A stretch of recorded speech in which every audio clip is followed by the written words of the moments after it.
কিছু নিচেও থাকবো।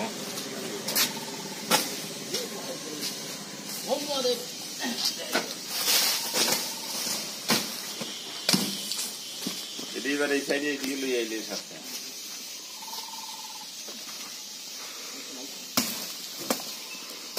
ওই বিমলের হিন্দি একটা কেমনে হয়েছে? হ্যাঁ, বিমলের হিয়ানা কেমনে নিচে হয়েছে? আচ্ছা, এটা আরো ভিতরে আছে তো? আছে আছে, নিচে আরো আছে রে ভাই। তোরা তো পুরো খালি করতে বসা। হ্যাঁ ওমা মাল কি অর্ধেক না অর্ধেক থাকবে? আমি একটা বাজি বদলে নিচ্ছি। তাই 15 15 বস্তা ধরে ফেলাইলে আবার নিচে ঢুকবো। ওই নিচে ঢুকবো, নিচে নিচে হেডি কইলে পাইছে না ভাই। এদিকে লই আয়, এদিকে ওই এসে ভাই এদিকে আনো, এদিকে আনো, এদিকে একটা একটা আনো, একটা এইদিকে রাখো সাইড। এই এনে রাখো রাখো রাখো, এমনি এমনি রাখো সব এদিকে তারা করো।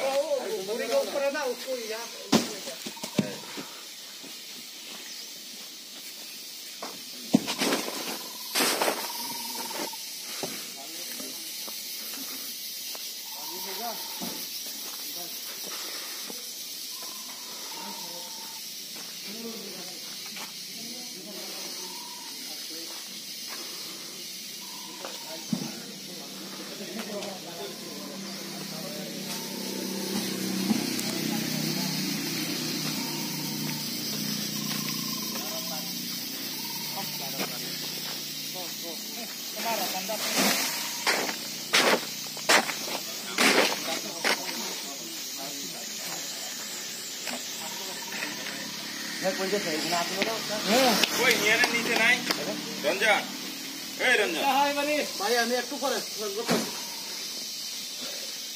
আচ্ছা আচ্ছা ওই রঞ্জন ওই সেদিকে নিচে নাই। তারপরে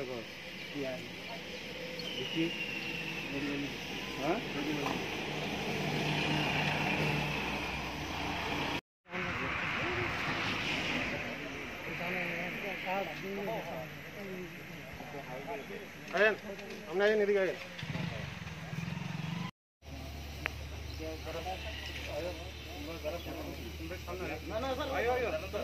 ট্রাফিক পার্টি তো আগে ট্রাফিক পার্টি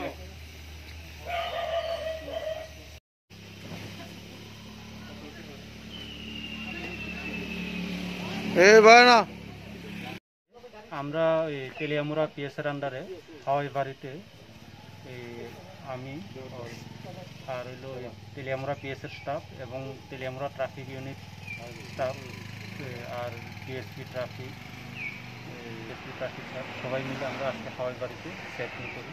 চেকিং করার সময় একটা গাড়ি যার নাম্বার হচ্ছে MH0JK 8349 6 চাকার একটা 1109 একটা গাড়ি আগরতলা সাইড থেকে আসে। তখন আমাদের মনে সন্দেহ জাগে, তখন আমরা গাড়িকে সার্চ করি। সার্চ করার পর সেখানে 478 কেজি ড্রাই গাঞ্জা পাওয়া যায়।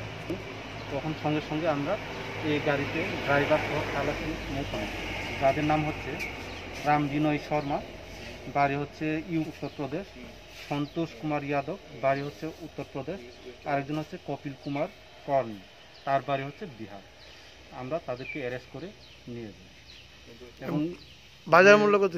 টোটাল বাজার মূল্য হবে প্রায় 25 লাখ টাকা। গাড়িটা কোন দিক থেকে আসছিল এবং কোন দিকে যাওয়ার উদ্দেশ্যে? যতটুকু তাদের জিজ্ঞাসাবাদ করে আমরা জানতে পারলাম যে গাড়িটা আগরতলা বাইপাসে একটা LNP Jio structure private limited নামে একটা কোম্পানি আছে, ওইখান থেকে তারা বলেছে ওইখানে মালটা লুট হয়েছে এবং মালটা যাবে কলকাতার হাওড়াতে যাবে বলে তারা বলেছে। স্যার আগরতলা যান থেকে লুট হয়েছে, তার বিরুদ্ধে কোনো অ্যাকশন নেবেন কি? এখন আমরা ইনভেস্টিগেশন করে যদি পাওয়া যায় তাদের নিশ্চয়ই অ্যাকশন নেওয়া হবে। আচ্ছা, বাজার মূল্য কত হবে? বাজার মূল্য প্রায় 25 লাখ টাকা।